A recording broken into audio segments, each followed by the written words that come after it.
Hi guys, this is Joe, Citrus County Porch Life, coming to you from Homosassa, Florida, on what they call the Nature Coast. Right out there in front of me is the Gulf of Mexico. I was thinking, I'm autistic. I like to organize everything. And I was trying to think, how can I do this and have a good organization to what I do? And I thought, well, maybe Thursdays, a lot of places make Throwback Thursday. What I want to do is have a Throwback Thursday and talk about significant events that I have gone through in the 50s, 60s, 70s, 80s, 90s, noughts, 10s, and 20s. So that covers a long time. I'm 74. And so I thought, well, start at the beginning. I was born in the 50s. And so one of the things I'd like to talk about is an event that I went through. It first appeared on August 25th, 1954. It was a Category 3 hurricane called Hurricane Carol. It came up the East Coast. Then it hit Rhode Island.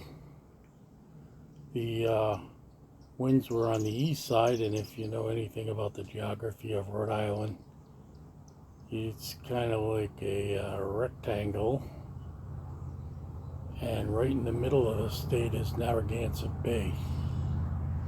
So with the winds on the east, it's pushing the water up into the bay. And the winds were about 115 miles an hour.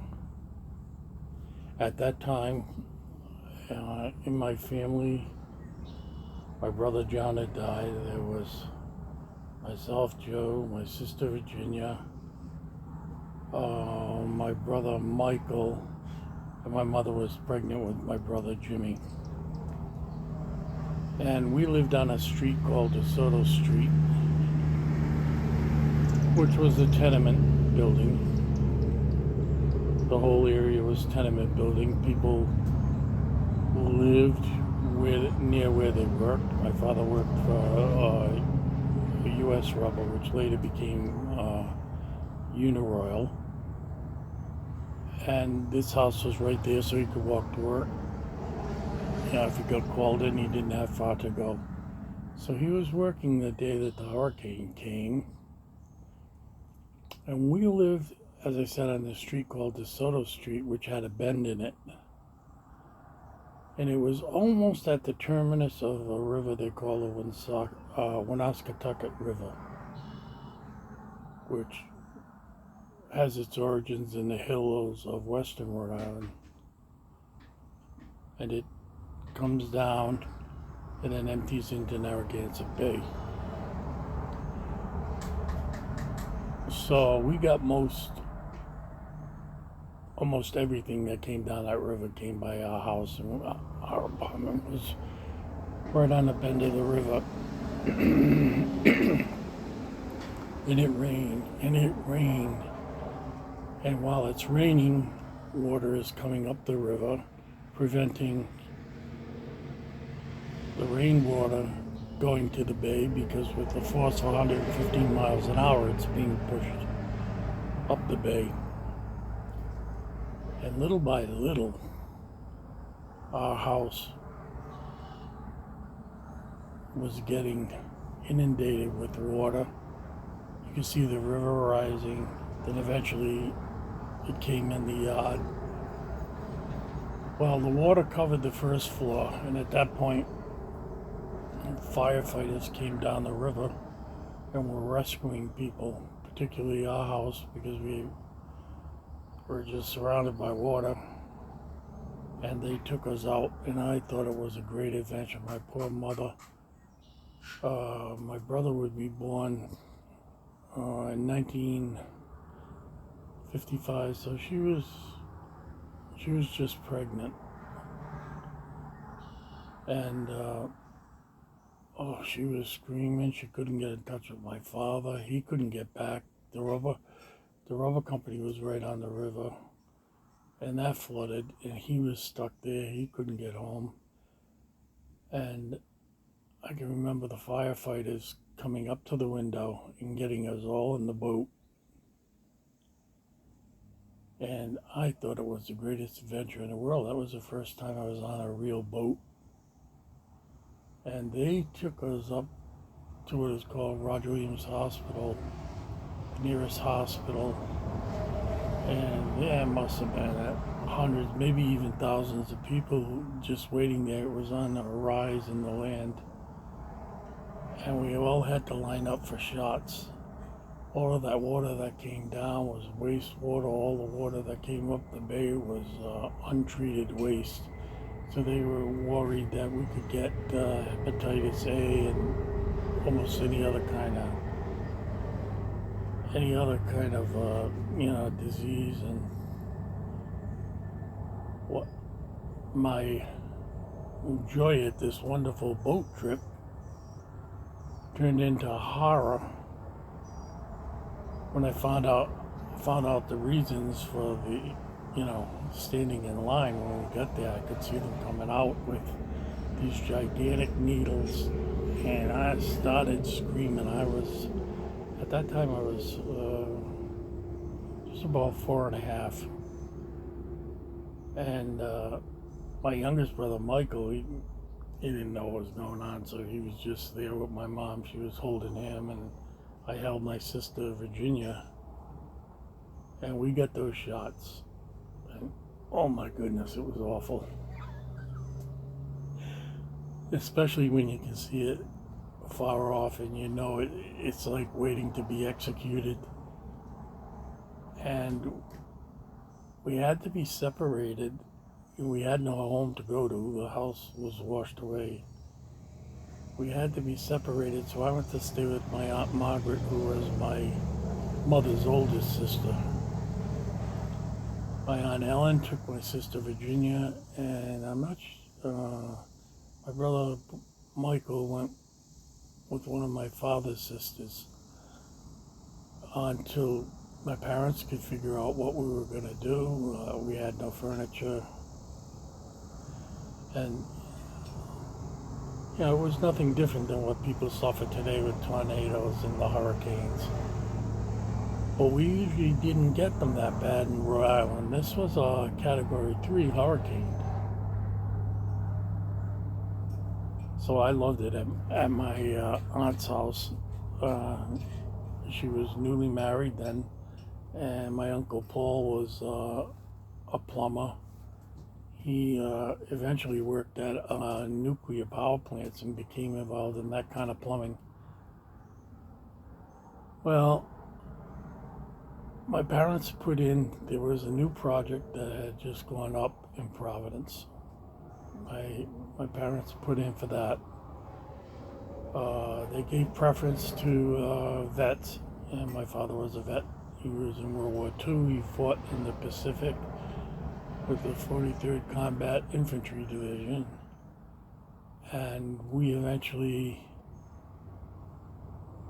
got a house in the projects. There were cinder block houses, a whole row of houses, maybe 6 apartments with an upstairs and a downstairs, and enough room for the family. And we stayed there quite a few years. As the family grew, we got up to 5 bedrooms. There were more babies to come along. As I said, my brother Jimmy, my brother Kevin, my sister Sharon, and my brother Brian. But I remember the firefighter, after I got my shot and everything there around, he said, "You're a brave boy." And he gave me a sticker, and I still have that sticker.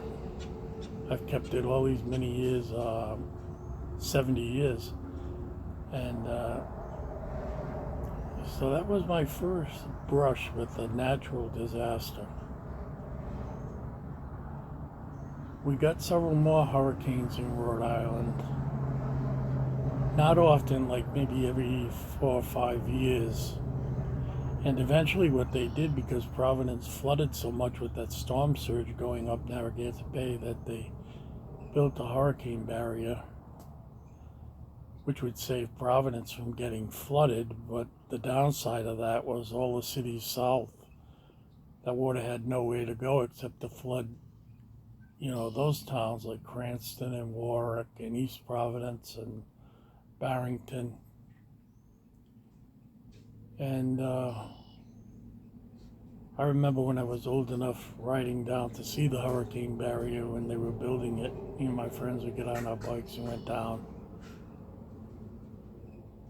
So that was, I think I've experienced, up in Rhode Island, experienced 6 bad hurricanes. You would think they'd dissipate by the time they went out, but it all depends on the warmth of the ocean water. And of course down here you always get 2 or 3 a year, and luckily in Homosassa it hasn't been that bad. We got some strong winds. The most we got is 60.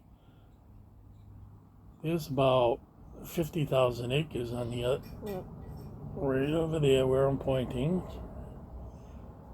and that will soak up a lot of water. 7 miles up the road in Crystal River, they get flooded every time they have a flood. It doesn't even have to be a hurricane. And the other day, about a week ago, it wasn't forecasted and no warning went out, but there was a tornado and it destroyed 2 homes. They brag about Klystron radar and all these different forms of radar that they have, and it didn't catch it.